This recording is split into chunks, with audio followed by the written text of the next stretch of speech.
Hi, Shaylin with WTI, and I want to share with you this porch swing that made this my new favorite spot in the yard.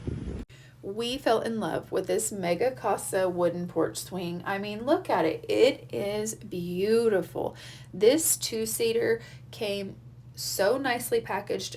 We absolutely appreciated that it wasn't in a million pieces and all the parts were very neatly in the box with it. The instructions were very simple and easy to understand, easy to follow. Honestly, it probably could have been a one-person job, but I'm not going to complain that my husband was there to help me, and he did bring his own tools, but I will say it came with all of the tools needed to assemble. So that was really nice. So really anybody could handle putting this together. Once we were able to attach these armrests to the bottom, we just had to get the backrest on, and this maybe only took us about 20 minutes. So of course we did it inside. It was getting late in the evening, but we were commenting on how great quality this looked and felt.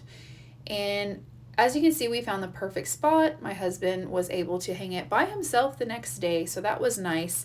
It is hanging from very heavy duty spring hooks, so we never felt insecure at all. We did not feel like it was going to fall or break. We do love how comfortable this porch swing is. It's very ergonomic. It's got a nice deep seat. It's got high backrests. Just overall super comfortable. So whether it's for your porch or for your yard, if you're looking for the perfect porch swing, this one is perfect for you, and that's my point of view.